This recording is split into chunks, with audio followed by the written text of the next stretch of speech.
오늘 이 아침에 우리에게 주신 하나님의 말씀은 고린도전서 15장 12절에서 20절까지의 말씀입니다. 고린도전서 15장 12절에서 20절까지의 말씀, 신약성경 282페이지에 있습니다. 고린도전서 15장 12절에서 20절까지 우리가 하나님의 말씀을 경외함으로 자리에서 일어나셔서 다 같이 한 목소리로 봉독하겠습니다. 그리스도께서 죽은 자 가운데서 다시 살아나셨다 전파되었거늘 너희 중에서 어떤 사람들은 어찌하여 죽은 자 가운데서 부활이 없다 하느냐. 만일 죽은 자의 부활이 없으면 그리스도도 다시 살아나지 못하셨으리라. 그리스도께서 만일 다시 살아나지 못하셨으면 우리가 전파하는 것도 헛것이요 또 너희 믿음도 헛것이며 또 우리가 하나님의 거짓 증인으로 발견되리니 우리가 하나님이 그리스도를 다시 살리셨다고 증언하였음이라. 만일 죽은 자가 다시 살아나는 일이 없으면 하나님이 그리스도를 다시 살리지 아니하셨으리라.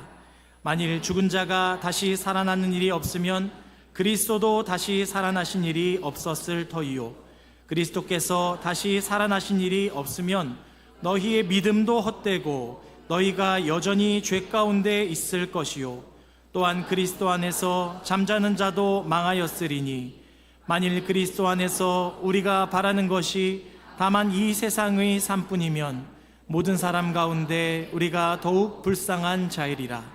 그러나 이제 그리스도께서 죽은 자 가운데서 다시 살아나사 잠자는 자들의 첫 열매가 되셨도다. 아멘. 자리에 앉으시겠습니다. 오늘은 우리 주님께서 죄와 죽음의 권세를 깨뜨리시고 다시 살아나신 날을 기념하는 부활주일입니다. 이 부활절은 성탄절과 더불어서 우리 기독교 절기 중에 가장 핵심이 되는 절기라고 할 수가 있습니다. 그래서 전반기에는 부활절, 후반기에는 성탄절을 우리가 정말 귀한 절기로서 잘 지키고 있는데요, 우리가 이 두 절기를 다른 어떤 때보다도 깊이 기억하고 지키는 이유는 기독교 핵심 교리가 다 여기에서부터 나오기 때문입니다. 여러분, 성탄절은 어떤 날입니까? 예수님께서 이 땅에 오신 것을 기억하고 예배하는 자리죠. 예수님께서 이 땅에 오시지 않았다고 한다면 기독교라고 하는 것은 존재할 수 없습니다. 그리고 여러분, 부활절, 예수님께서 이 땅에 오신 이유, 우리의 죄와 사망의 문제를 해결하시기 위함이셨는데, 만약 예수님께서 십자가에 달리신 후로 부활하지 않으셨다고 한다면 앞서 예수님께서 하신 모든 말씀과 그 행위들 다 아무것도 확인할 수 없는 바가 되어버렸을 것입니다. 십자가 죽으심 앞에 찢어져서 여기저기로 흩어져 도망했던 제자들, 다 그렇게 그들의 인생이 거기서 끝나버렸을 것이라는 사실입니다. 그래서 오늘 우리가 함께 읽은 본문 14절 말씀에서도 보면 사도 바울이 이런 말을 했던 것입니다. 예수님 부활 없으면 우리의 믿음도, 우리가 전하는 복음도 모두 다 헛된 것이 되고 말 것이다 라고 말하지 않습니까? 그러니 여러분, 이 부활절 아침에 내가 그리스도인이라고 한다면, 내가 성도이고 하나님의 자녀라고 한다면 우리는 우리 신앙의 가장 기초가 되는 이 두 믿음이 내 안에 있는지 확인해 볼 수 있어야 됩니다. 성탄절의 믿음, 그리고 부활절의 믿음 말이죠. 그래서 정말 하나님의 아들이신 예수께서 이 땅에 오신 것을, 예수님은 역사적 실제이시거든요. 근데 그분이 하나님께서 보내신 메시아이심을 믿는 믿음이 내 안에 있는지 한번 확인해 보시고, 그리고 또 한 가지는 그 예수께서 죄와 사망의 권세를 이기시고 죽은 자 가운데서 다시 살아나신 것을 나는 정말 믿는가? 내 안에 있는 믿음을 한번 오늘 이 아침에 확인해 보시기를 바라겠습니다. 예나 지금이나 많은 사람들은 예수님의 오심까지는 그렇게 거부하지 않는 것 같아요. 모든 사람은 다 태어나는 법이니까. 그런데 예수님의 부활에 있어서는 설왕설래가 많습니다. 그것은 초기 제자들이 꾸며낸 조작된 신화일 뿐이다. 오늘같이 과학이 발달한 시대에 그 어떤 누군가의 죽음에서의 부활을 믿는 것이 말이나 가당키나 하겠느냐라고 하는 이야기들이 오고 갑니다. 여러분, 이 예수님의 부활은 여러 번 반복된 것이 아니라, 검증을 하려면 여러 번 반복돼야 되잖아요. 근데 그러한 사건이 아니라 유일무이한 사건이었고, 또한 그것을 목격한 자들은 초기 그 제자들 이외에는 다 그들로부터 전파된 증언을 통해서 우리가 들음으로 믿음을 얻게 되었으니, 여러 가지 설왕설래가 또 우리 안에 있는 의심이 이해가 되지 않는 것도 아닙니다. 그러나 여러분, 그럼에도 불구하고 그리스도인이 될 수 있는 유일한 길은 이 주님의 이 땅에 오심과 그분의 십자가의 죽으심과 부활을 믿는 것이기 때문에 우리는 그것에 대해서 다시 한번 깊이 생각해 보되, 먼저는 여러분, 우리가 주님을 믿게 된 것과 그리고 구원받은 것은요, 나의 노력과 나의 의지로 된 것이 아니라 전적인 하나님의 은혜의 선물로 된 것임을 기억하시기를 바랍니다. 우리가 이전에 에베소서 2장의 말씀을 나눌 때 그 이야기 함께 나누었습니다. 우리의 구원이 하나님의 선물임을 말이죠. 그래서 구원받고 난 이후에는 많은 사람들이 고백합니다. 내가 주님을 찾는 것 같았고, 내가 그렇게 노력해서 하나님을 만났다고 생각했는데, 구원받고 나서 나의 삶을 뒤돌아보니 모든 것이 은혜였노라. 하나님께서 나를 불러주셨고 나에게 믿음을 주셨고 나를 구원하셨노라. 지나서 생각해보니 이 모든 것이 은혜였노라고 우리가 고백하지 않습니까? 그러니 구원은 하나님이 주신 선물이요, 우리 안에 있는 믿음도 주님 주신 선물임을 우리가 생각할 수가 있습니다. 그래서 여러분, 우리의 구원은 하나님의 은총, 그분의 선물로 이루어지는 것이 맞습니다만, 다른 한편에서는 우리가 적어도 오늘 같은 부활절 날만큼은 한번 이성적으로도 몇 가지를 이렇게 점검해 보면서 갔으면 좋겠습니다. 왜냐하면 이런 것이기 때문입니다. 하나님이 사람을 지으실 때 우리 안에 영성도 주셨지만은 이성도 주시고 감성도 주셨잖아요. 우리로 생각하게 하셨고 또 느끼기도 하셨다고 한다면은, 우리는 믿음을 통해서 하나님을 보고 구원받습니다만, 내 안에 주어진 이성을 가지고도 또 내 안에 있는 감정을 가지고도 주님의 십자가에 함께 울 수 있고 주님의 부활에 함께 기뻐할 수 있으며, 또 한편에서는 나의 여러 가지 고민과 생각 속에서 또한 하나님이 부활의 주님이심을, 예수께서 부활의 주님이심을 인정할 수 있다고 한다면, 우리 전 존재가 좀 하나님의 부활 앞에 참여할 수 있다고 한다면 얼마나 그것이 기쁜 일이겠는가, 함께 좀 그렇게 생각하면서요, 여러분, 이 부활주일에 우리가 먼저는, 그래서 이 첫 번째는 무조건 그렇습니다. 부활은 부활에 대한 믿음은 하나님께서 내게 선물로 주시는 것이고, 이 구원도 하나님의 선물로 주시는 것이지만은 한번 우리가 이성적으로도 접근해 보고 싶은 것입니다. 우리 앞서 신앙의 선배들 중에 그것을 위해서 애쓴 이들이 있었습니다. 그래서 기독교 변증론자라고 불리는 사람들인데요, 오랜 시간 동안 초기 기독교 때에서부터 여러 중세와 근대까지 이르기까지 그것을 위해서 힘썼던 자들이 있었습니다. 그들은 그것을 논리를 통해서 예수 그리스도를 믿은 것이 아니라 이미 구원받은 자로서 이 예수님의 구원을 더욱 든든히 세우기 위해서 노력한 자들이었거든요. 그래서 가장 가깝게는 C.S. 루이스, 그리고 이후로 오늘날에 이르기까지 그 후예들이 계속해서 이어져 가고 있는데요, 여러분, 그것을 통해서 잠시 좀 그 이야기를 나누고 싶습니다.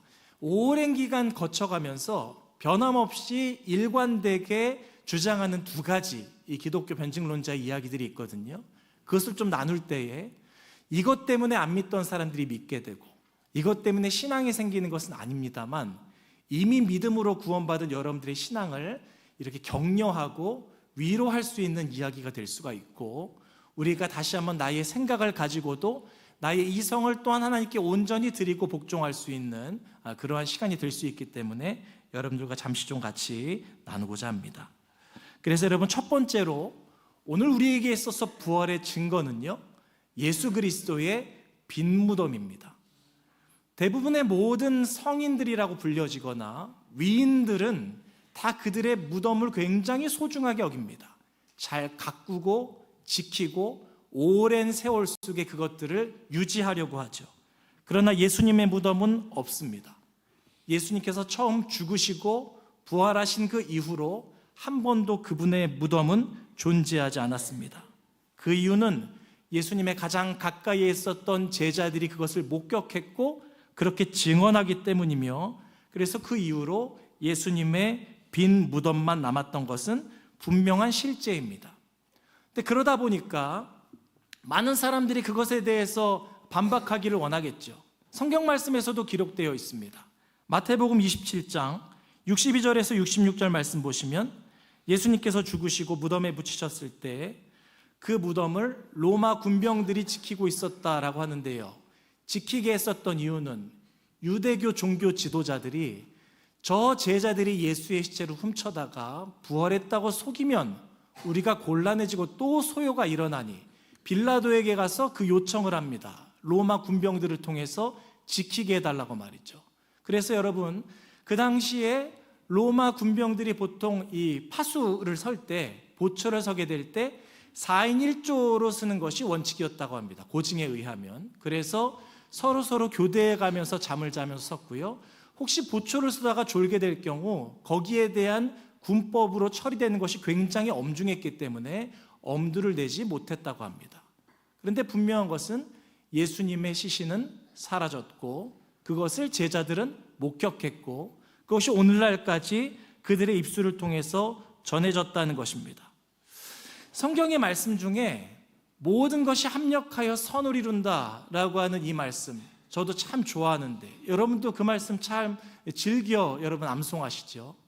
때로는 이러한 문제와 저러한 핍박과 이러한 고난들로 인하여서 우리가 깨어질 것 같지만은 오히려 그러한 조각들마저도 하나님께서 다 합력하셔서 선한 일을 이루신다라고 하는 그 말씀, 오늘 우리 부활주일에 참석한 여러분들 삶에도 그 역사가 이루어지기를 축복합니다.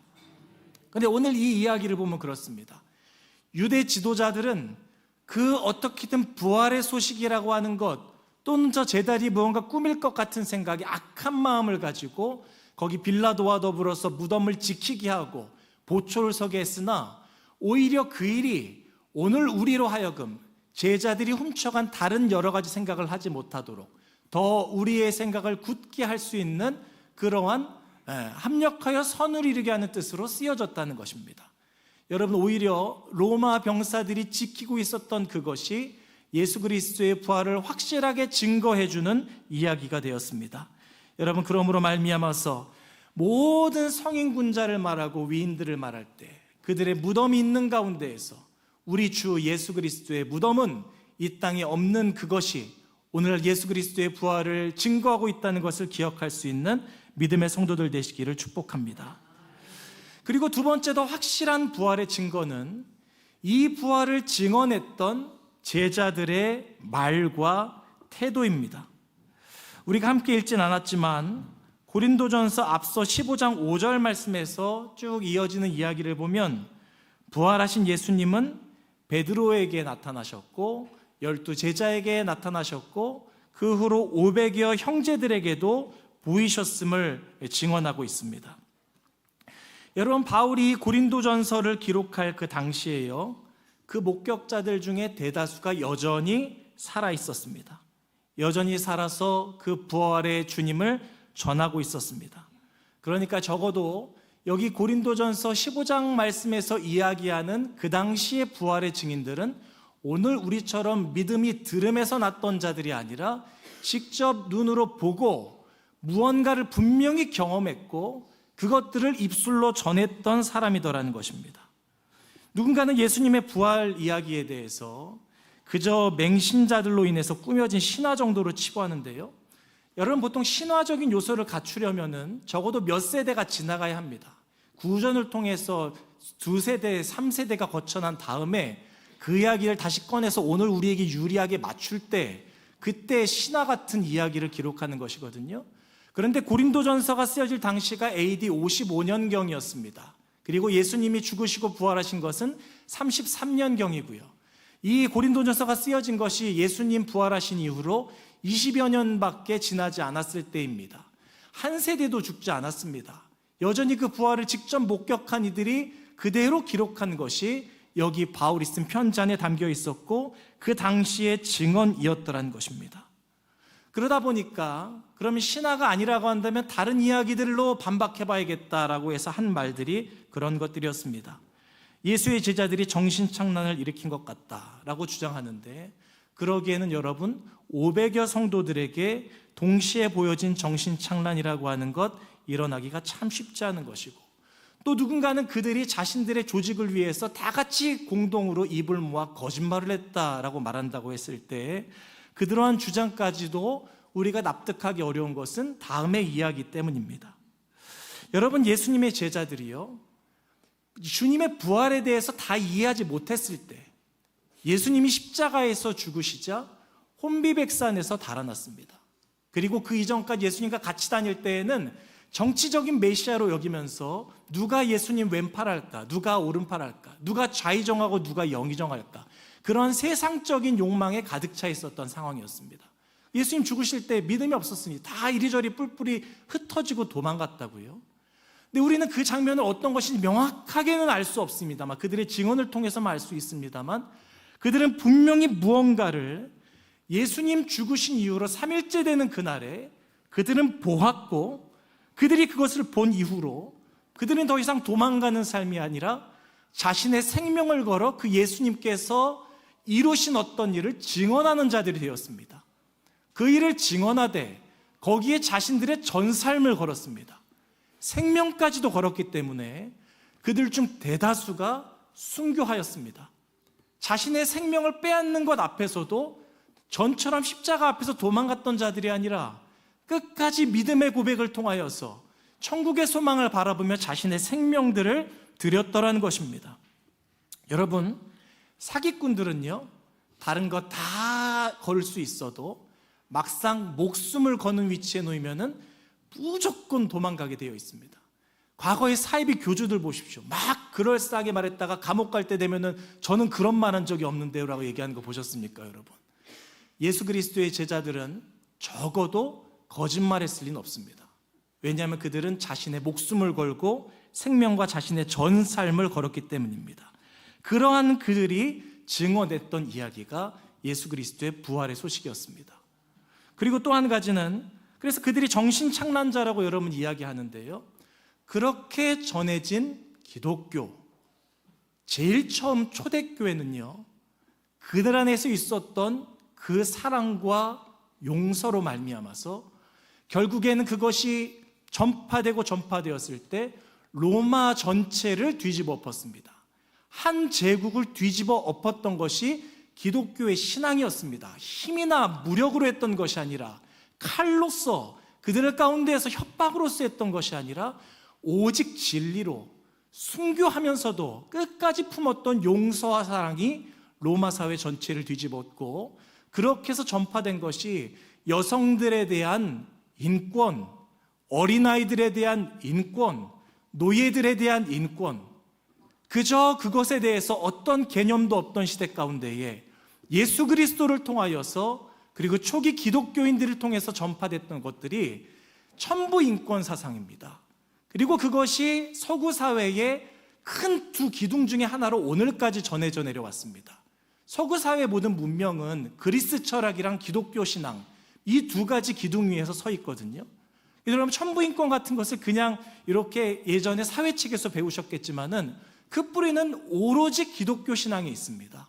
하나님께서 인간을 존귀하게 지으셨고, 그 사람이라고 하는 존재가 얼마나 귀했는지 예수께서 당신의 생명을 내어주시기까지 그렇게 소중한 한 영혼이 바로 오늘날 사람이다 라고 하는 그 가르침 위에 천부인권이 세워진 것입니다. 지금은 그냥 그거 있는 뿌리를 가위로 싹둑 잘라서 그 위에 둥둥 떠다녀서 더 이상 왜 사람이 더 소중한 건지, 동물보다 못할 건 뭐예요?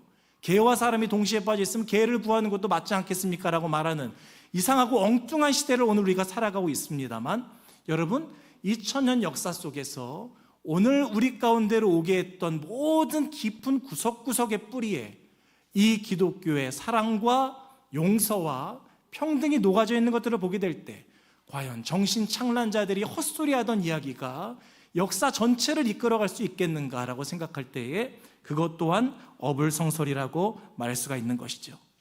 오늘 제가 이 말씀 그래서 크게 드립니다. 예수님의 빈 무덤, 그리고 제자들이 그 예수 그리스도의 부활의 복음을 전파하면서 그들이 내걸었던 증언과 그들의 삶의 궤적, 그것들이 우리 가운데 가장 큰 증거가 되는데요. 여러분, 이것만으로 우리가 당장 예수님이 나의 구세주라고 고백할 수는 없을 것입니다. 그러나 적어도 그들은 무언가 만났고 보았고 경험했고 거기에 자신들의 전 삶을 걸었다는 것을 여러분 숙지하시기를 바랍니다. 그리고 오늘날 이제는 믿음은 들음에서 올진데 우리가 그들의 믿음 가운데서 주께서 내게 주시는 그 은혜의 믿음을 붙들고 오늘 우리도 다른 무엇보다 부활의 소식을 입술에 담고 우리 신앙과 우리의 삶에 담으며 살아갈 수 있는 믿음의 성도들 되시기를 축복합니다. 그래서 여러분, 바라는 것은 우리도 그들의 부활에 대한 생명을 가진 자라고 한다면, 여러분, 첫 번째로는 죽음의 공포로부터 우리는 자유케 될 수 있기를 소망합니다. 죽음으로 모든 것이 끝나는 것이라고 우리가 믿는다고 한다면 죽음은 절망적이고 허무한 것이고 끔찍한 것일 수 있습니다. 그러나 부활의 주님을 믿는 여러분들이라고 한다면 우리는 죽음의 두려움으로부터 자유케 될 수 있는 성도들 되시기를 축복합니다.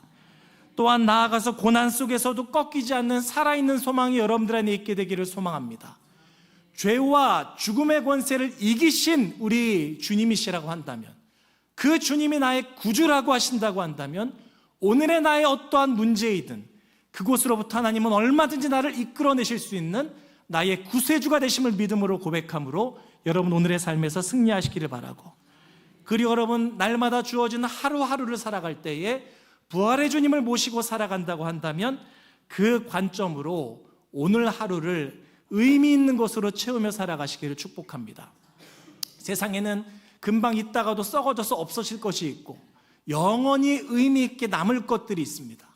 우리가 이 땅에서 죽고 끝나는 것이 전부라고 한다면 거기에 맞춰서 살아가시겠지만, 부활을 정말 믿으신다면 영원한 것이 무엇인지, 오늘 내 하루가 무언가 하나님의 나라에서 쌓여져가는 삶이 무엇인지를 고민하면서 오늘 하루하루를 정말 의미 있고 복되게 살아갈 수 있는 믿음의 성도들 되시기를 주님의 이름으로 부탁을 드리겠습니다.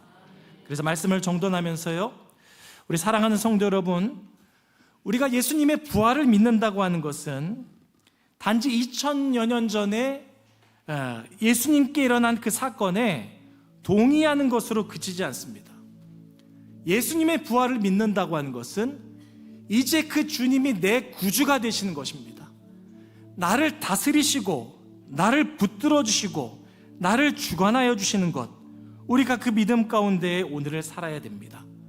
여러분께서 먼저는 오늘 나에게 주어지는 우울과 내 허무함과 내 삶의 때로 의미 없음과 덧없음으로부터 이 예수 그리스도의 부활 신앙을 통하여 다시 한번 일어서시기를 바라고, 혹 여러분 그리스도인으로서 내가 살고자 하시거든, 어떤 사람들은 기독교를 반쪽으로 탁 쪼개놓고 이렇게 절하해 놓았습니다. 내가 기독교인임에도 불구하고 예수님의 십자가 죽으심과 부활 같은 걸 내려놓고 그냥 예수님이 하시는 좋은 말씀들 정도 기억하면 되지 뭐, 예수님 말씀하신 대로 선하게 살고 그냥 바르게 사는 그 정도면 됐어 라고 하는 것은 여러분 초기교회 목숨 걸고 예수님을 전했던 제자들을 모욕하는 일입니다.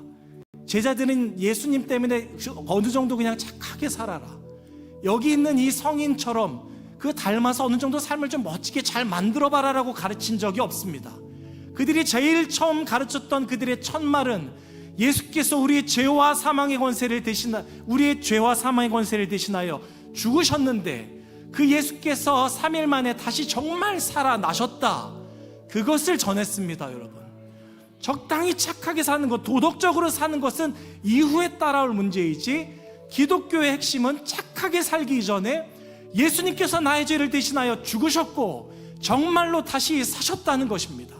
우리의 삶이 죽음에서 결코 끝나지 않음을 그들은 증언하였던 것입니다.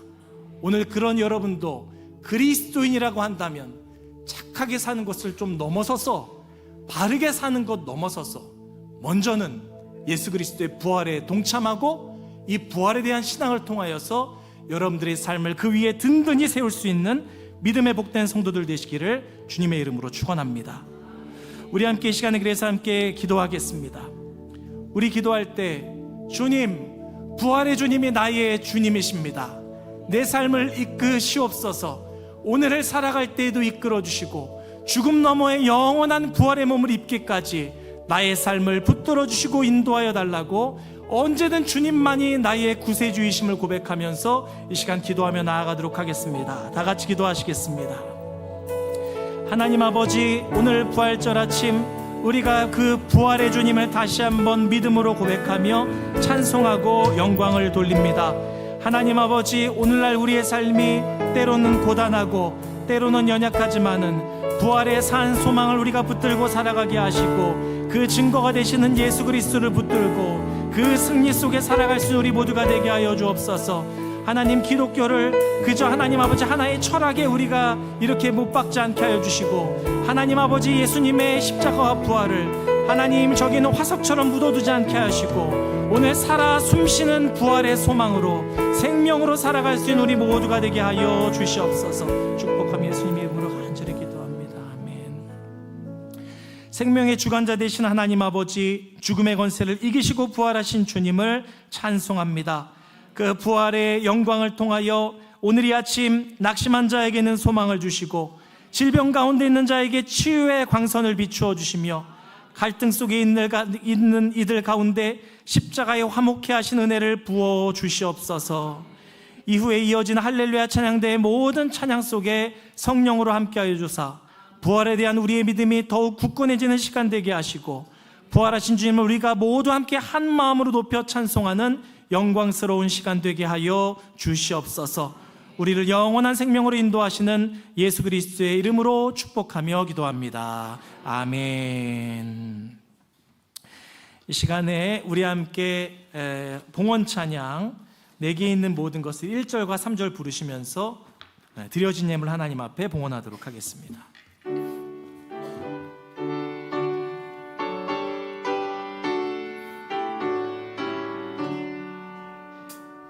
내게 있는 모든 것을 아낌없이 드리네. 사랑하고 의지하며 주만 따라 살리라. 주께 드리네. 주께 드리네. 사랑하는 구주 앞에 모두 드리네. 3절입니다. 내게 있는 모든 것을 주를 위해 드리네. 주의 성령 충만하게 내게 내려 주소서. 주께 드리네. 주께 드리네. 사랑하는 구주 앞에 모두 드리네.